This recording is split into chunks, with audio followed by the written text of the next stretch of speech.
Bienvenue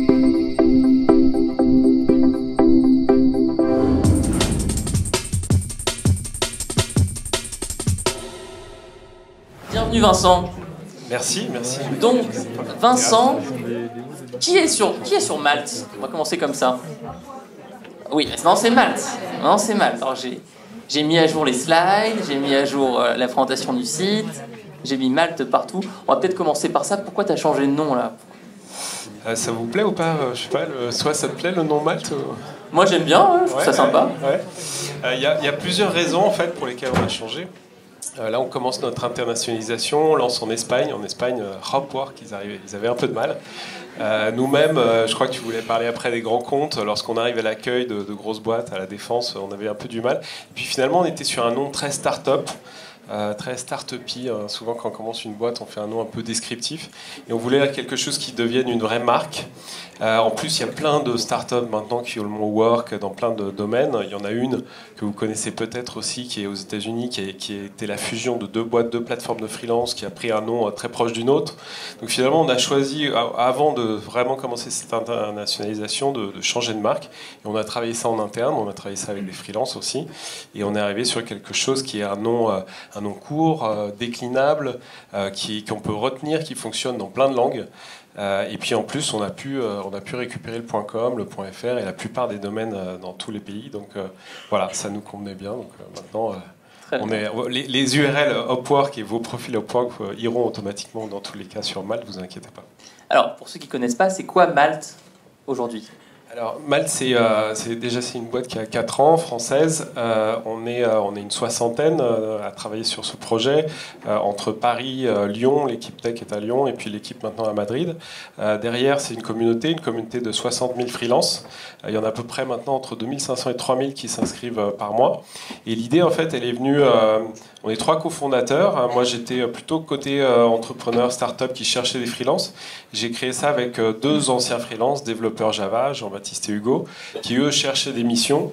On avait des fois par des grands groupes, il y a des SS2I, etc. Mais ils voulaient quelque chose de plus pratique, de plus transparent, de plus direct en fait. Et il n'y avait pas grand-chose sur le marché. Il y avait des plateformes que j'avais essayé d'utiliser, qui étaient des plateformes système d'enchères inversé, où on met en concurrence les freelances entre eux, où on se retrouve avec une logique d'offshore, c'est-à-dire qu'on a des gens en Inde, au Pakistan, qui sont les gens qui vont aller bider sur un système d'enchères à, je sais pas, €1 de l'heure. Et finalement, ça correspondait ni à ce que cherchaient les entreprises sérieuses, ni les freelances. Donc on a créé Malte pour ça il y a 4 ans, avec justement, on a inversé le système. On est un peu une sorte de LinkedIn des freelances, où les freelances ont un profil dédié à leur vie de freelance, sur lequel ils vont travailler, ils vont gagner en réputation au fur et à mesure des missions qu'ils font, et puis avec des services à la fois pour les entreprises et pour les freelances, où tout le paiement, toute la facturation, des services d'assurance aussi, en particulier RC Pro avec AXA, tout ça sont inclus au fur et à mesure que vous faites des missions. Alors pour effectivement bien comprendre ton modèle par rapport à ce qui existe aux États-Unis ou ailleurs, tu as certains sites de mise en relation entre entreprises et freelance où tu arrives en tant qu'entreprise et tu dis je veux un logo, 20 €, on te demande ton budget. Et du coup, là, c'est la guerre des prix, c'est la concurrence horrible. C'est des plateformes qui, généralement, mettent en concurrence en plus différentes géographies. Tu peux te retrouver à être, toi, graphiste freelance français avec quelqu'un qui est graphiste freelance au Pakistan. Et donc, logiquement, le niveau de vie n'est pas pareil. Donc, c'est dur de s'aligner. Moi, j'avais rencontré quelqu'un qui bossait chez Upwork, justement, la plateforme américaine, qui m'a donné une stat quand même assez dingue. Il dit que 70% des hommes pakistanais sont inscrits sur Upwork. Ce qui est fou. C'est-à-dire que pour certains pays, c'est un phénomène assez dingue.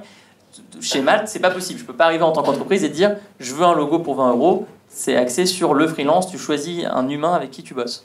C'est ça, ouais. Alors 70%, ça me semble beaucoup, mais ils ont 12 millions de freelances, effectivement. On les connaît bien, hein. Ils ont 12 millions de freelances en Asie du Sud-Est.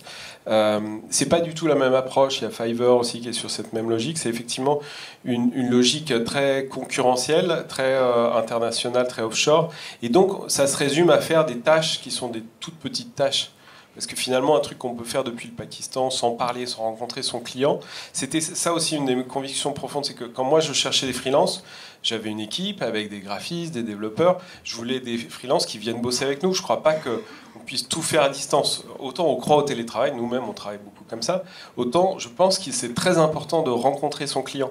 D'ailleurs, l'essentiel des missions sur Malte aujourd'hui se font à 95%, le freelance rencontre son client. Souvent même, et si on parle des grands comptes, c'est pratiquement 100% des missions qui se font chez le client. Donc ça reste très important. Je ne sais pas si dans 100 ans on travaillera autrement, mais aujourd'hui, on a encore besoin de ce contact local. La preuve, vous êtes une plateforme en ligne, et regarde, on se retrouve ici dans un lieu, et je pense que ça fait vachement de bien. Donc il y a besoin de ça, et effectivement, donc il y a un côté très local, où sur Malte, donc c'est un peu le système inversé. C'est-à-dire que c'est l'entreprise qui vient chercher les freelances via un moteur de recherche type Airbnb, et en moyenne il contacte 3 freelances, donc assez peu finalement, parce que sur les 3 il y en aura souvent un qui sera pas dispo, l'autre qui n'est pas intéressé, et finalement donc il y a très peu de concurrence sur le prix. Et ça fait aussi, et en affichant des profils freelance, on a vraiment travaillé en faisant en sorte que les freelances justement ne se bradent pas. Alors il y en a toujours qui vont arriver à se brader, mais franchement l'algorithme ne va pas les pousser, au contraire. En ne se bradant pas, on a fait en sorte que les freelances et les clients qui arrivent voient, ok, un freelance c'est, je sais pas, 250 jours, 300 jours, 500 jours, etc. Cette logique de vraiment, ça aussi c'est quelque chose qu'on a changé, je pense aussi, dans la réflexion des entreprises. C'est avant, des fois par exemple, je travaillais avec un designer, puis il disait, j'aime pas, je paye pas. Non, mais c'est pas parce que tu n'aimes pas le logo, non, il a passé 5 jours, lui il a 400 euros, c'est 2000 euros. Donc on pousse les freelances vraiment à se présenter comme ça et à facturer, à faire leur devis via Malte comme ça, et ce qui les protège.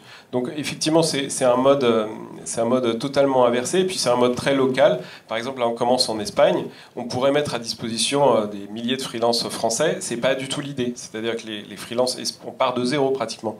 C'est-à-dire qu'on avait quelques Français qui étaient là-bas, mais sinon, c'est des Espagnols qui créent leur profil et qui vont travailler avec des entreprises espagnoles. C'est un choix, c'est-à-dire qu'il y aura peut-être, et on travaillera dans l'avenir pour qu'un Français, oui, puisse travailler à Londres, parce que finalement, c'est à 2h15, il peut prendre son train.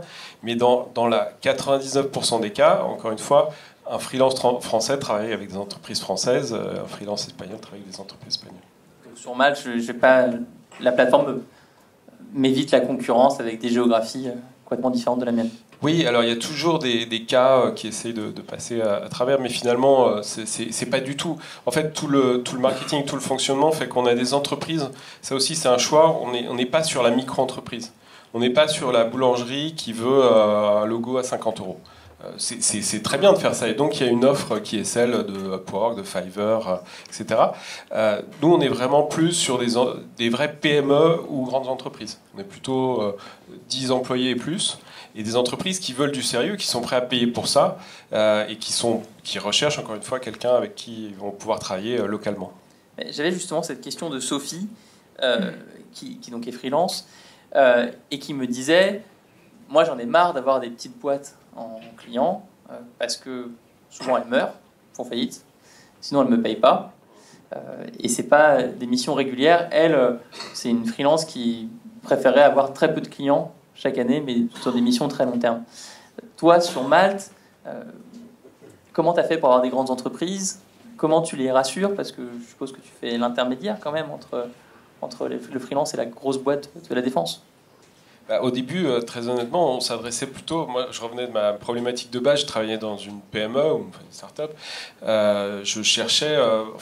on ciblait ces entreprises-là. Plutôt des entreprises assez innovantes, sympas, qui étaient difficiles, qui avaient du mal à trouver des freelances. Et on ne cherchait pas forcément un grand groupe. On ne cherchait pas non plus donc, les micro-entreprises. Et les grands groupes sont venus naturellement. Et donc on a dû s'organiser, c'est-à-dire qu'on a dû travailler un produit spécial qui s'appelle aujourd'hui Malte Corporate. On a une équipe dédiée, on a une équipe d'une dizaine de commerciaux dédiés aux grands comptes pour pouvoir travailler avec eux. Par exemple, un grand compte paye à 45, 60 jours, voire beaucoup plus des fois. Et nous, on paye le freelance juste après la fin de la mission. Tu avances l'argent, ouais, et l'entreprise paye après. Exactement, ouais.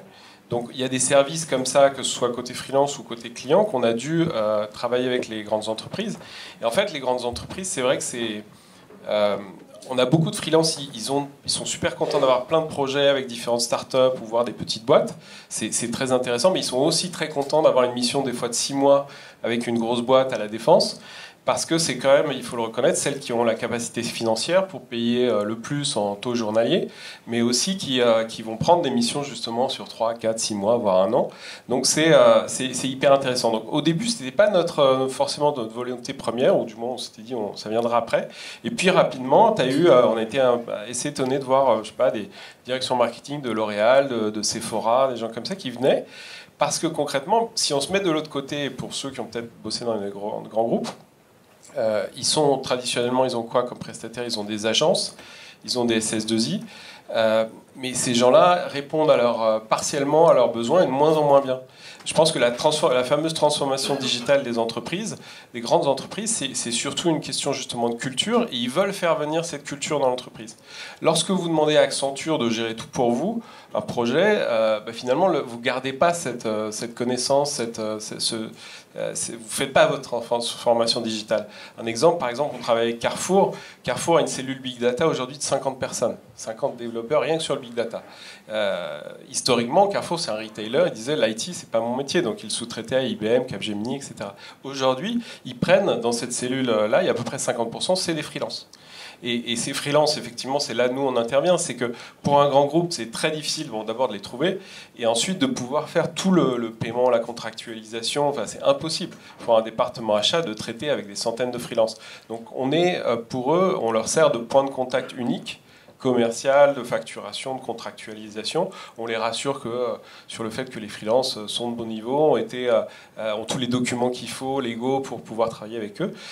Donc on fait ça pour eux. Donc effectivement, on travaille de plus en plus. On a à peu près 60% du CAC 40 chez qui on est référencé et avec qui on peut travailler. On a aussi des freelances qui des fois trouvent une mission avec une de ces entreprises et qui nous disent est-ce que je peux être porté, en fait, passer par vous, au lieu de passer par justement, par exemple dans le cas des devs, par des SS2I qui ont des pratiques qui sont très opaques, qui vont faire signer des contrats d'exclusivité, ou si jamais demain, je sais pas quoi, vous êtes recruté par la boîte, vous devez de l'argent. Donc voilà, il y a beaucoup de gens aussi qui c'est dans l'autre sens, c'est les freelances qui viennent à nous pour ça. Alors, dernière question, on comprenne celle du public. Quel conseil tu donnerais à un freelance qui commence à parler à un grand groupe?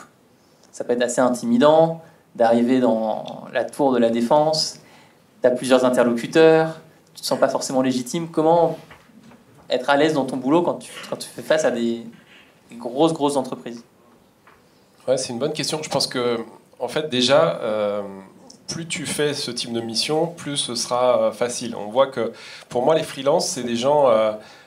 et c'est là aussi des fois on a cette évangélisation à faire côté entreprise, c'est des gens qui développent au fur et à mesure une capacité d'adaptation assez impressionnante, à arriver sur une nouvelle équipe, nouveau mode de travail, et en quelques jours s'intégrer.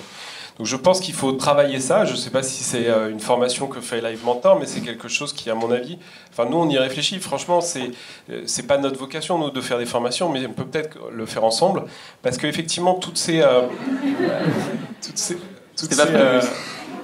skills, en fait, les freelances souvent sont des experts d'un métier, mais on va voir que souvent ceux qui fonctionnent le mieux, et en particulier avec les grands groupes, c'est ceux qui ont aussi ces soft skills de savoir travailler dans une équipe, savoir s'intégrer, etc. Donc comment ça se développe, je ne sais pas très bien. Je pense que ça se développe en faisant de plus en plus de missions, peut-être en commençant avec des petites entreprises, et puis au fur et à mesure en travaillant avec des grosses, peut-être en commençant sur des petites missions, et puis finalement ça va être de plus en plus simple. Je connais un peu la réponse parce qu'on l'enseigne. Non, mais je pense que ce qui est le plus utile, c'est vraiment de comprendre les différents types de communication. Quand tu bosses avec un grand groupe, c'est ultra utile de prendre le réflexe de faire des reporting par écrit, d'envoyer des mails chaque semaine en disant j'ai fait tout ça et voilà où j'en suis dans la mission, que tu as moins besoin de faire quand tu fais face à un petit entrepreneur, une start-up. Et puis également, quand tu es dans une mission pour un grand groupe, tu peux être amené à faire une présentation devant 3, 4, 5, 10 personnes d'entreprise, donc c'est encore une autre forme de communication, c'est une présentation, c'est à l'oral, en public. Donc il faut passer sur scène durant les lives de Live Mentor. On va prendre des questions pour Vincent. C'est vrai qu'il y avait un titre, on voit que tu as l'habitude des pubs Facebook, tu as un titre bien impactant. En fait, c'est vrai que là, nous, on a justement ce boulot d'évangélisation, parce que historiquement, les freelances, c'est justement, je parlais d'un côté monde des SS2I, monde des agences, quelque part, c'est un peu ce qui se reproduit avec les freelances. C'est-à-dire qu'ils voient d'un côté les besoins en freelance, soit développeurs, soit le monde du graphisme. Cependant, c'est là où nous, en fait, l'offre crée la demande. On est assez convaincus de ça. On a encore du boulot pour faire en sorte que quelqu'un qui vient chercher un développeur chez nous, on va le faire naviguer, on va lui faire comprendre qu'il y a d'autres choses, il va recevoir nos newsletters, etc. Et on voit de plus en plus d'autres métiers. Donc nous, on a 3 grandes catégories. On a une catégorie, donc tous les métiers du développement, une catégorie, tous les métiers du monde de l'image, alors c'est assez large, hein, mais de l'UX designer, photographe, motion designer, etc. Et la 3e catégorie, qui est un peu large aussi, c'est tout ce qui est contenu, marketing, communication. Donc là-dedans, on a des community managers, on a des chefs de projet. Ça, c'est très recherché en ce moment, des chefs de projet digital, des gens qui ont des compétences un peu généralistes, mais qui peuvent driver un projet. Là aussi, on était surpris. On a des cas, par exemple, je sais que chez Pernod Ricard, on a un freelance qui gère l'agence Publicis. C'est vraiment le monde à l'envers. Avant, c'était le Publicis qui prenait les freelances, là, c'est l'inverse. Donc, chef de projet, c'est très recherché, community manager, tous les métiers autour de la communication. Mais en fait, je vois beaucoup de gens, et des fois, je suis vraiment surpris. Je crois que le sujet, en particulier sur Malte, c'est de faire un profil. Et pour moi, c'est une question de marketing personnel. Et le marketing, c'est faire des choix. Et je vois des gens qui font pas de choix, c'est-à-dire qui essayent de tout vendre. C'est vrai qu'on a tous plusieurs un peu compétences, mais il faut faire un profil et choisir sur quoi on va vraiment se positionner. Et ça, le faire à fond, aller chercher ensuite des recommandations externes pour débuter. Et ensuite, finalement, c'est la réputation que vous allez développer sur la plateforme avec le chiffre d'affaires qui est lié, qui va faire que vous allez avoir de plus en plus de missions. Et donc, on voit sur des métiers effectivement un peu nouveaux, des gens qui sont en train de décoller parce que l'algorithme les pousse, parce qu'on voit qu'il y a de la demande dessus. Qui avait levé la main juste après ? Ouais, la question c'était le développement du télétravail. Est-ce qu'on le voit chez nous? En fait, c'est vrai que c'est assez lent, je pense. Plus l'entreprise est grosse, plus elle voudra avoir les personnes chez eux. Alors, je pense qu'il y a vraiment quand même ce que je disais au début, c'est-à-dire que oui, ce côté local, ce côté équipe, teamwork ensemble est quand même très important. Ça, j'en suis assez convaincu. Maintenant, nous, on pousse les entreprises. Alors, plus c'est une entreprise start-up, plus elle est habituée. Mais y compris les grandes entreprises, on les pousse à leur dire mais faites en sorte, et vous attirerez d'ailleurs des meilleurs profils, ou vous aurez plus de choix, de prendre des gens qui peuvent bosser, ok, peut-être qu'ils vont venir une fois par semaine chez vous, le reste du temps ils bossent à distance. On le voit quand même de plus en plus. Ce qu'on voit, et c'est pour ça qu'on croit au local, mais pas forcément que à l'hyper-local. C'est-à-dire qu'on a des très très bons profils qui, par exemple, vivent à Bordeaux, à Montpellier, mais je pense que leur intelligence, c'est de savoir venir tous les mois et demi, voir leurs clients, qui est malheureusement la France est quand même encore très centralisée à Paris, voir leurs clients, faire un point de contact avec lui, et ensuite repartir et travailler chez eux. Enfin, nous, on le voit, on travaille comme ça, en fait. On a notre équipe tech à Lyon. Chacun travaille à distance. L'équipe elle-même se voit dans nos bureaux à Lyon à peu près 1 ou 2 fois par semaine. Mais on fait en sorte qu'au moins 1 fois par mois, ils viennent à Paris ou nous, on va à Lyon pour tous se retrouver. Donc, je crois qu'il faut un peu des deux. Et on essaye, mais je pense qu'on est beaucoup à essayer effectivement d'évangéliser. C'est plus, là, c'est plus une question de culture du management. C'est effectivement faire confiance. Moins être dans la logique, voilà, tu dois être là à côté de moi de 9h à 18h, mais tu vas travailler par mode projet, y compris si la personne est dans l'équipe et qu'elle est dans les mêmes bureaux. Nous, c'est notre fonctionnement du moins en interne. Si elle a un rendez-vous à 15h et qu'elle revient à 17h parce qu'elle est allée chez le médecin, l'accepter. Donc ça, c'est plus une question de culture. Mais je crois que justement, et ça fait partie des choses, vous savez, les grandes entreprises, en fait, elles veulent vraiment se transformer. Il y a des gens plus ou moins réticents, hein, et c'est pas forcément les directions générales. Les directions générales sont assez pour le télétravail généralement, mais c'est des gens plutôt management intermédiaire un petit chef qui veut garder les gens avec lui. Et je pense que ça va changer. Et une des choses qu'on leur dit, c'est justement que les freelances, en fait, ils vont amener cette culture. Freelance, en fait, c'est génial pour une grande entreprise parce qu'on leur dit ils pollinisent la culture digitale en interne. C'est-à-dire qu'ils travaillaient, je ne sais pas, hier chez Live Mentor ou chez Blablacar, et puis il arrive demain chez EDF, et il va amener cette culture. Et comme c'est quelqu'un qui n'est pas dans un rôle hiérarchique, qui n'est pas dans une équipe, finalement, il peut l'ouvrir, il peut dire ce qu'il pense, il peut amener des nouvelles méthodes, des nouveaux outils, et généralement, c'est très profitable pour les entreprises. Donc, ils sont demandeurs d'être challengés, d'être un peu bousculés. On a fait une étude en début d'année. Alors à l'époque, il y en avait 35 000 hein, pour être précis, et puis tous n'ont pas répondu, mais on a eu, je sais plus, 1000 ou 1500 répondants, donc on avait un échantillon quand même assez intéressant. Ce qu'on a appris, la première chose, enfin la chose la plus importante, je pense, c'est que 90% des freelances sur la plateforme ont choisi de devenir freelance. Pas forcément tout le temps, enfin tout est rose, etc. Mais dans la plupart, c'est un vrai choix. On a même des catégories type développeur à Paris, bon, c'est 97%. Et la première raison pour laquelle ils choisissent ça, c'est, ça peut paraître tarte à la crème, mais c'est la liberté, c'est l'absence de lien hiérarchique. Avant, est-ce que je vais gagner plus ou je sais pas quoi, c'est vraiment ça le premier sujet. Donc ça fait partie des choses qu'on a appris. Les choses qu'on a appris aussi, c'est sur l'âge moyen. On est sur un âge moyen qui est relativement jeune, mais pas si jeune que ça, qui est autour de 32 ans. Donc il y a des gens de tous les âges. En fait, il y a de plus en plus de freelances qui se lancent à la sortie des études. Mais il y en a quand même beaucoup qui ont travaillé justement en agence, en SS2I ou dans une entreprise en général pour avoir un peu d'expérience, pour pouvoir aussi savoir comment travailler avec des grands comptes et qui se lancent en tant que freelance. Voilà mais sinon je vous invite à télécharger l'étude, il y a plein de choses. Il y a des choses intéressantes aussi, alors j'ai plus le chiffre exactement en tête, mais c'est, voilà, il y en a, je sais plus, 80 ou 85% qui disent je suis fier d'être freelance. En revanche, il y en a à peu près la même proportion, peut-être 80% qui disent mon entourage s'inquiète pour moi. Vous savez, c'est un peu comme le truc sur Facebook, comment les gens me voient, etc. Enfin, c'est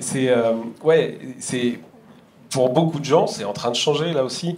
Mais les principaux problèmes, c'est quoi? C'est l'accès au crédit, c'est des sujets comme ça. Donc c'est vrai que le monde, au niveau de la protection sociale, l'accès au crédit, culturellement, il y a encore des gens qui disent non mais ok, mais tu fais ça entre deux trucs, c'est pas un vrai job, etc. Et ça, je pense, c'est des choses qu'on essaye de casser. D'ailleurs, je disais, il y en a 90% qui ont choisi d'être freelance, mais lorsqu'on leur demande, une fois devenu freelance, est-ce que vous voulez absolument trouver un CDI, vous faites ça en attendant, il n'y en a que 4% qui nous ont dit qu'ils étaient dans ce cas-là. Donc la plupart, même si c'est pas toujours facile, hein, ça il faut le reconnaître, la plupart finalement sont heureux et fiers d'être freelance. Oui, donc effectivement j'ai résumé en disant qu'il y avait 3 grandes catégories. En réalité, lorsqu'on s'inscrit, il y en a plus. Et il y a une catégorie même autre. Et nous, en fait, ce qu'on fait, c'est qu'aussitôt qu'on voit que les autres dans une catégorie deviennent importants, on crée cette catégorie de façon plus formelle.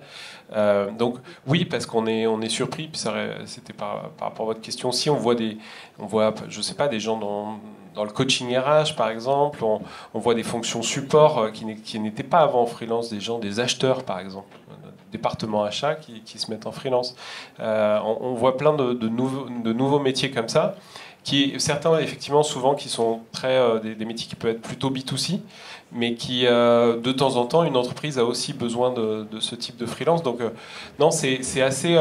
On a le fonctionnement aussi qui est le nôtre, qui est là aussi différent des autres plateformes, c'est un moteur de recherche. C'est pas seulement je poste une offre, etc. Donc c'est un moteur de recherche et on voit un peu les termes de recherche. Je sais plus, mais c'est 20 ou 30 000 termes différents par mois. C'est-à-dire qu'il y a une longue traîne très importante. Donc il y a des gens qui cherchent des fois seulement une fois par mois une occurrence. Mais donc il y a vraiment une recherche. Donc il y a tout type de freelance, mais il y a aussi tout type d'entreprise et de recherche, avec des choses très très précises.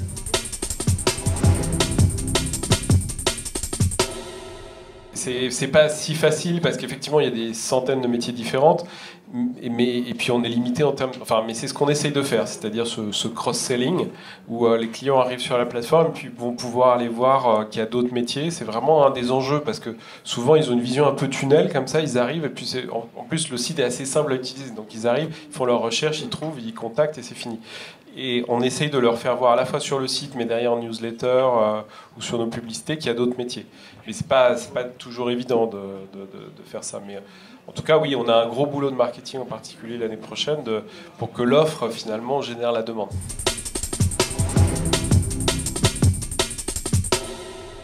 les premières choses, effectivement, après, lorsqu'on va sur le profil, il y a beaucoup plus d'informations.